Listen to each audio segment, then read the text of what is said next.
My name's Tim, and I was one of the 2 primary boat carriers on Canoe4Covid.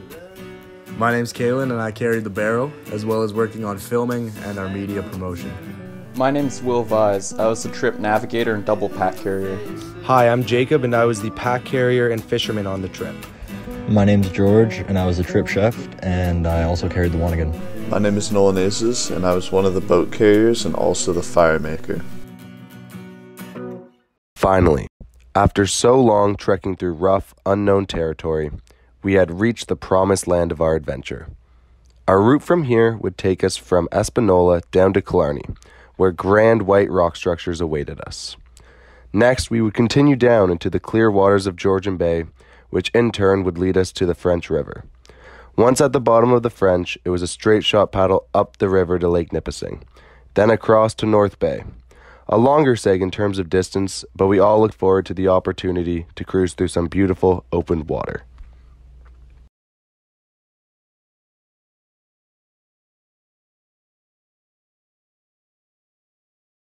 While in Espanola, the community showered us with one thing after another. Showing their heartfelt appreciation for what we were doing, our time in town was incredible, and served as a reminder of how many people we had supporting our cause. From the Taylor family organizing and helping us with just about everything during our time there, to a man named Grant hosting us in his backyard for a socially distanced dinner, to Dario the chiropractor offering us all free adjustments, we truly were able to see the hospitality of the people of Espanola. We even had the owner of a local grocery store, Tanner, set up a fundraiser at his store in our honor, and we received help from a man named Brian, who stayed overtime at his shop to help repair our canoes. There were even more people who helped us out, who we don't have time to mention here, but every single one of them has our heartfelt thanks. It was good to see the difference we were making and the people who supported us in our long and exciting adventure. It was times like these that made our journey worth the pain. So right now we are just in the backyard of the Taylor family in Espanola, and they were nice enough to let us stay here for a night. And when we needed our canoes repaired, we got word from Brian, who was repairing our canoes, who said that it's going to take an extra day. So we are having a rest day. We did yesterday, we had a rest day. Kind of a weird feeling taking another rest day again. That was, on schedule, but it was needed for the boats. We abused the boats pretty bad in the Spanish River. And anyways, right now we're off to go to the lake that feeds, I forget what it's called, Fruit Lake, I believe. And we're gonna go to Fruit and start the trip again and get going. So it's exciting.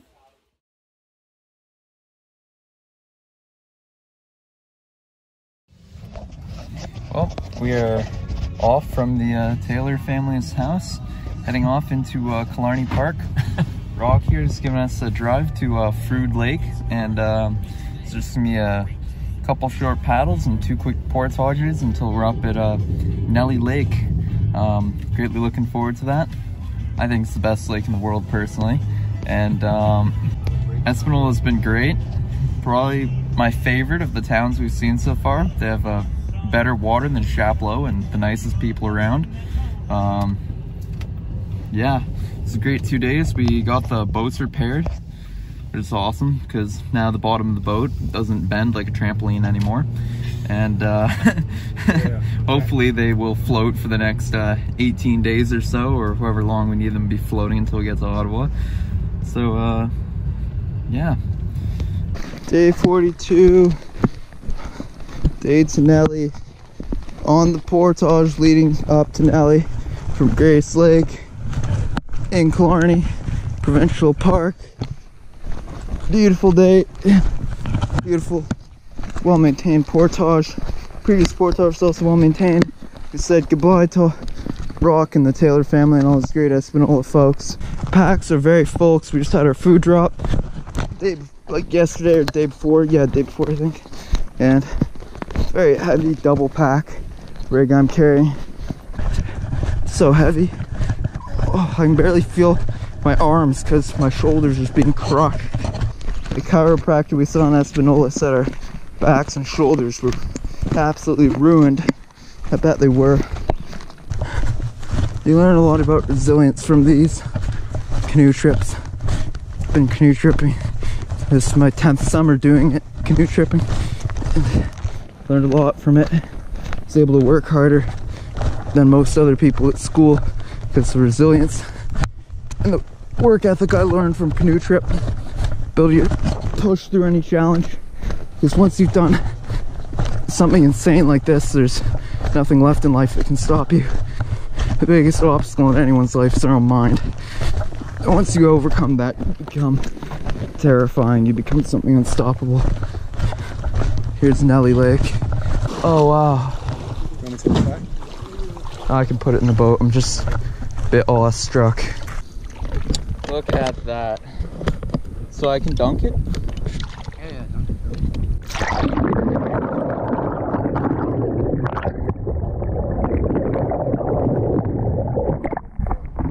Look at that. Look at that. Oh my god. This doesn't look real. It's so blue.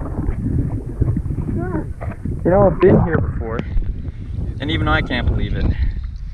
I was saying Nellie's my favorite lake in the world, and it seems the boys agree with me. Lakes like Nellie were made clear by acid rain, which was caused by all the nearby mining years ago. A breathtakingly beautiful place, however, it is sad to realize that the clear water is actually an indication of how dead these lakes really are. Nonetheless, we enjoyed every moment of our night on Nellie Lake, spending our time swimming and bantering in the beautiful August sun.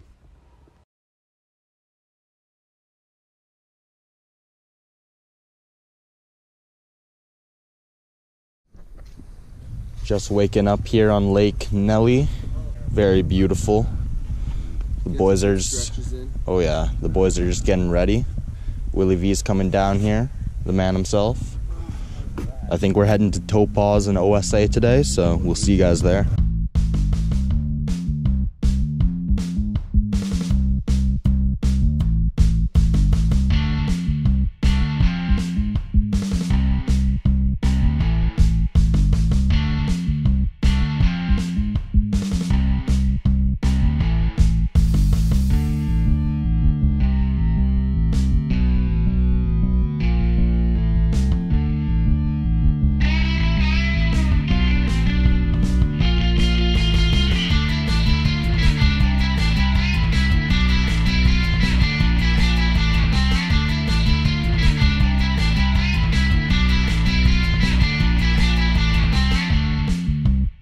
After the Darklands, this terrain couldn't be easier. We cruised through the perfectly maintained portages and spectacular clear lakes, all the while watching the beautiful Rocky Mountains pass us by. But knowing our luck, it was just a matter of time before our good times came to an abrupt end. This is day 43. We were doing a portage in Killarney. Nolan was carrying the boat here, and he slipped and the boat fell onto him. I didn't exactly see it, but we think he's broken his wrist. He's in some pretty bad pain. It's really dark.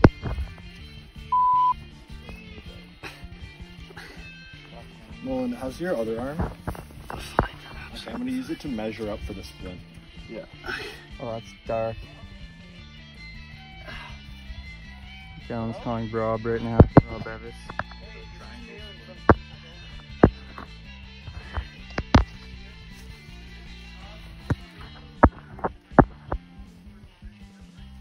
Pretty bruised. Oh yeah. Modular. Alright, this looks good. You're just gonna very carefully slide that under. Hold that. You need the light one, the gauze. Yeah, I brought the gauze out. Right. Yo, mind if we take 5? Like, I just want to see water. Yeah. Yeah, and just on the portage, just give me like a pack or something, like instead of the boat. Yeah, that's all good, dog. Cause it's just my wrist that really hurts. Despite the dire circumstances, we were able to pull together very quickly, and thus we were back on the water again in no time. We got in contact with Ted from Killarney Outfitters and Rob from Paddlefoot in order to organize an evac to Sudbury Hospital for an x-ray the following day.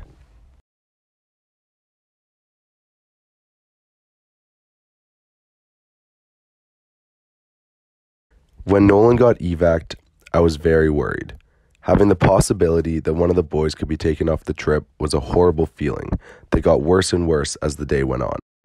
All we could do was push and keep morale high until we got Nolan to a hospital. Those couple kilometers approaching Killarney Outfitters really showed the teamwork and camaraderie of the group. We were out of rhythm, but got right back into it and kept pushing forward. Once we got to Killarney Outfitters, we all set up our stuff for the night, while Will and Nolan went with Rob to Sudbury. It was a long and stressful night for everyone. Waiting patiently, hoping that Nolan's wrist was not broken, definitely had an impact on the boys' morale. What is this? The old abandoned Sudbury General Hospital. Check it out. Pretty cool. Pretty cool.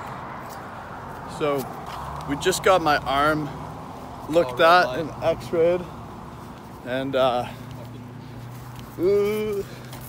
my arm's all good. There's no fracture.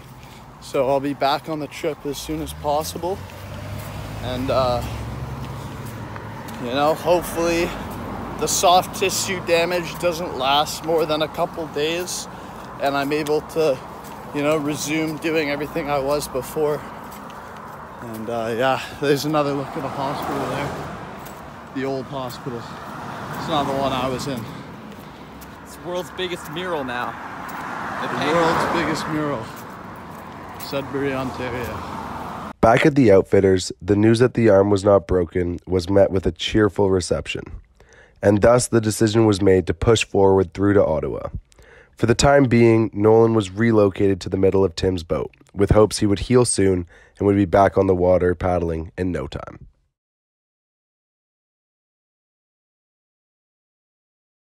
In the morning, we were back on the water, very early, and amazingly, we hadn't lost any time despite the delays. By now, we were properly on Georgian Bay, and we had a beautiful day to explore all 30 kilometers of beautiful, sun-glazed coast.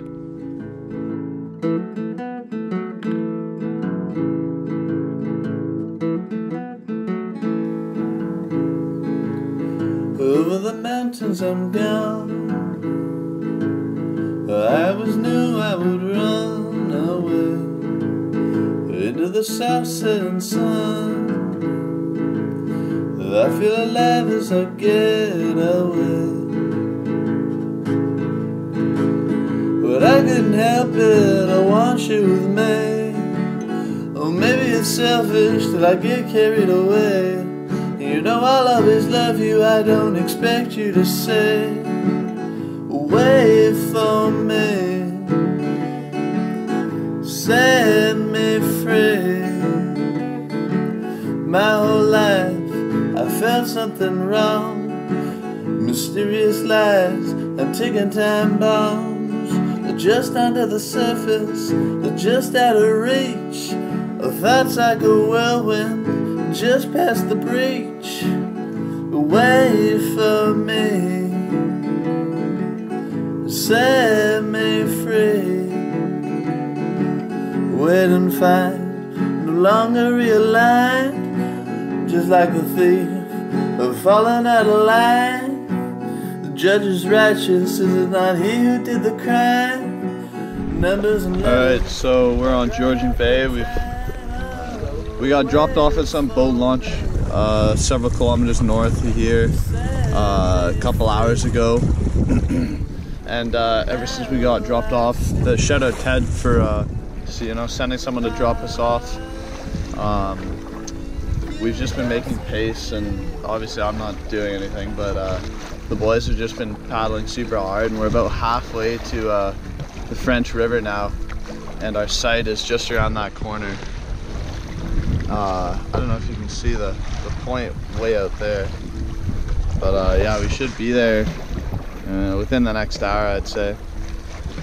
Yeah, we're gonna grill up some steaks that Ted gave us. Again, just so amazingly generous. Really looking forward to that, and yeah, it's a good day. We're eating these steaks tonight, courtesy of Ted from Killarney Outfitters. Gave us 6, 1 for each. Looking delicious.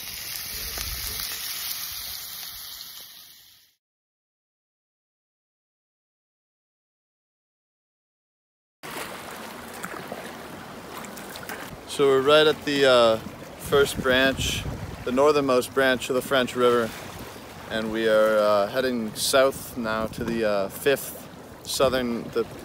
from the top branch of the French River, because that one's supposed to be the easiest to get up and have the least rapids and whatever.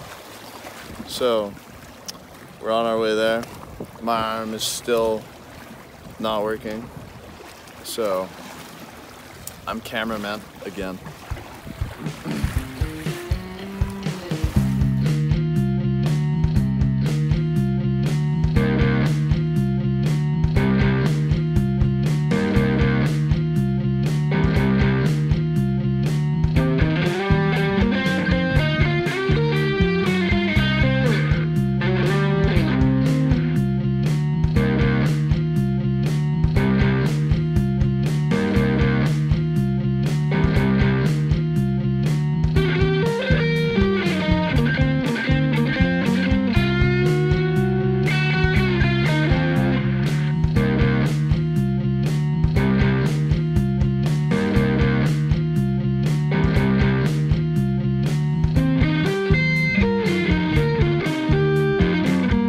Some pretty big water right now. Some pretty large rollers. One came over the side of the boat earlier. Pretty difficult to steer in these waters, as Tim will tell you. Oh yeah, I have to keep drawing and trying and starting.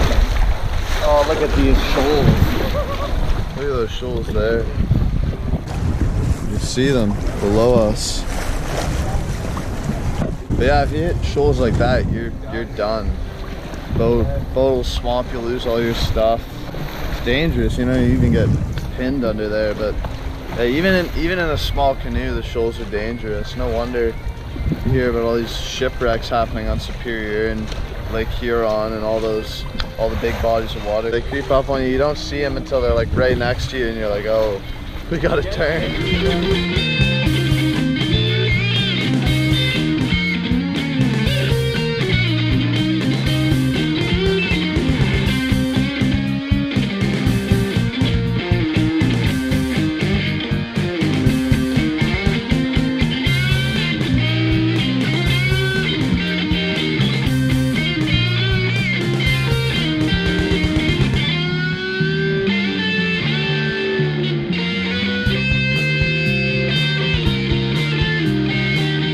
So we're entering the French River now, and we're trying to meet McKinney for lunch. We texted him our location, or where we will be for lunch, but we didn't get a reply, so we're not sure if he'll be there.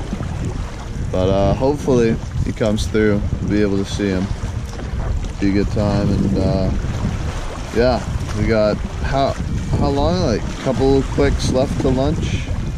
Like two or three. 1, 2, or 3 clicks, depending on how fast we've been going. Yeah, probably be there soon. Beautiful area. And the wind seems to have calmed down at least a little bit, which is good. Our camp friends McKinney and Will had boated out from a nearby cottage to say hi to us and to camp with us for a night. We met up with them around lunchtime and hitched a ride on their motorboat for the last few kilometers of the day. It was a beautiful day with not a cloud in sight, but the night had other plans in mind.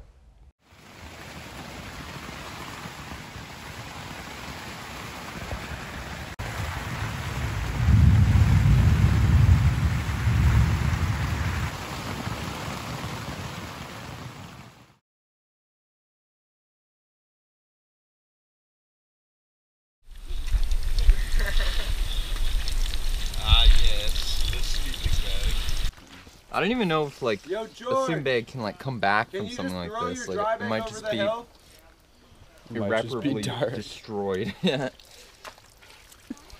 It's still going. It's been going for so long, man.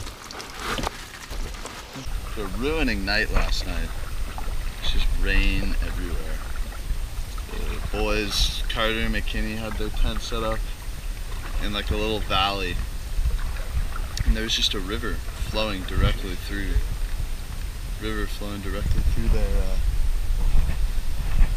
their tent, and Will Vise was in the tent with them, and his sleeping bag and everything just got soaked, and he got like 20 minutes of sleep last night. So we're getting off the site. It's probably like 12:30 now, and because we were waiting a little bit for Will to have a short nap and get all our stuff, you know, organized, and saying goodbye to the boys. And yeah, you know, we're on our way.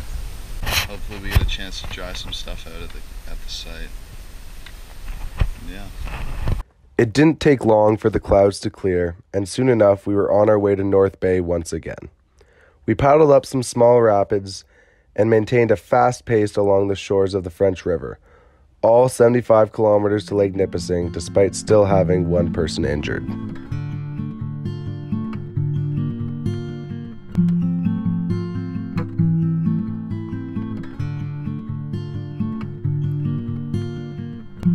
Oh baby, I can't see, something's wrong deep inside. Said no, it can't be, but there's really no escaping my own mind. Somebody's watching, but they can't be paying us too much mind.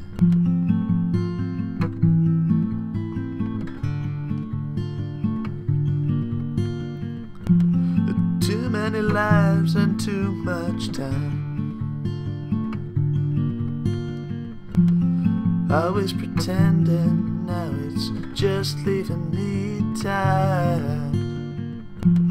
Hold on to something, nothing's here for more than a while.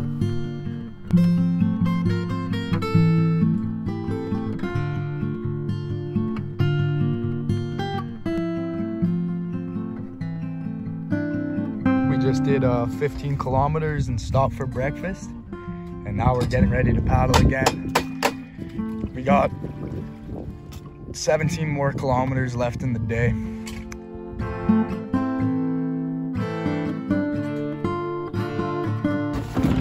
Looks like an awesome site. There's a bench there. Drink some more water too. Might even reach a 10 out of 10 on the JOMT scale. Running away.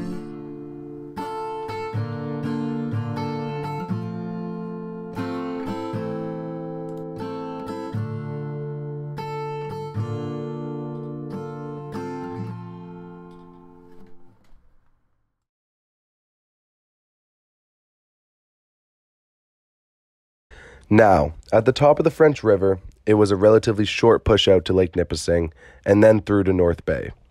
Unfortunately, Nolan's arm was still hurt, but despite this, we made good pace and had no major issues pushing forward. We were all excited to reach North Bay, as we knew that food and a bit of rest waited for us at the end of the seg. Good. So where do we start again here? So from the end of that portage, we just paddled all this without any breaks. It's like 11 kilometers. There's the French River, the last little bit. And there in that abyss, it's Lake Nipissing.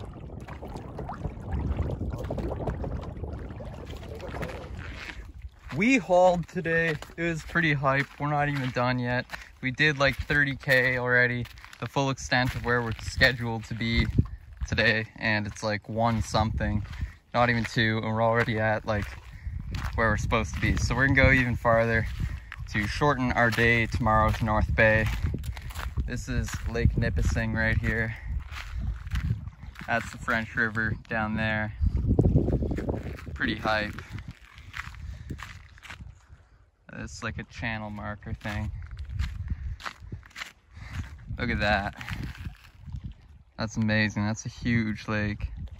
Although Nipissing's a good deal smaller than Nipigon, it feels very similar in size to Nipigon due to the fact that it's got so few islands. It's so open on Nipissing. Nipigon was full of islands.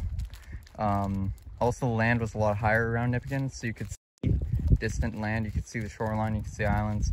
I mean, there were some parts where it's just open horizon, but Nipissing, yeah, it's a really open lake.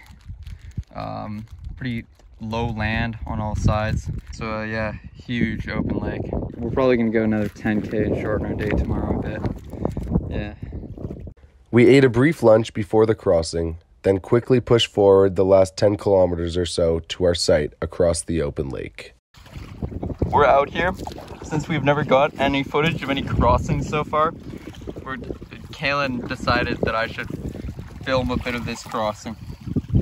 So yeah, here's some footage of a 10K crossing. The crossing passed quickly, and thus we found ourselves at the campsite, quietly watching the city lights flicker across the bay.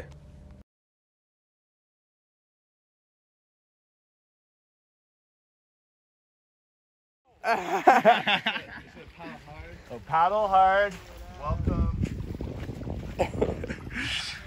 This is what we see on our site this morning, eh? Welcome to Canoe4Covid. We are so proud. Woo! Yeah! Coming into North Bay was a big moment for myself and the boys. Paddling in, I was both excited and nervous. This was day 50 of our trip, and once we left here, only 10 days remained until we reached Ottawa. We knew coming in, we would be meeting the town's mayor, and some people were actually showing up to see us come in. This had all the boys excited. We couldn't wait to see what awaited us. The pace we had coming in at the time was like no other. Everyone wanted to be as in sync as possible, and I would say we successfully did so. I will always remember the feeling of getting out of the boats and lugging our gear out to meet the mayor and the people of North Bay. Once we arrived, we felt the hospitality of yet another town that was just as happy to see us as we were to see them.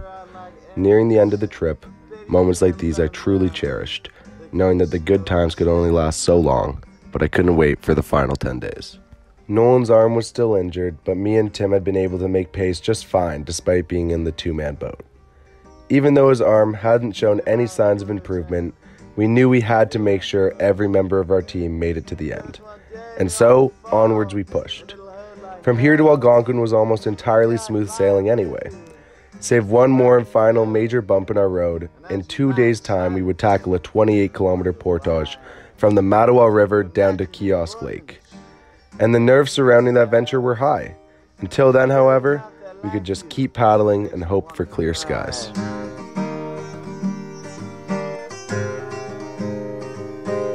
I wander in the darkness, feeling around like blind man.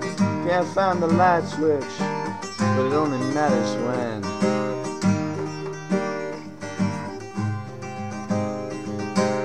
The dark side of the moon, shining back like a mirror. Shadows in the sun, bright lights in the night. What does it mean? Nobody knows. Guess we just keep floating around like a bunch of lost souls.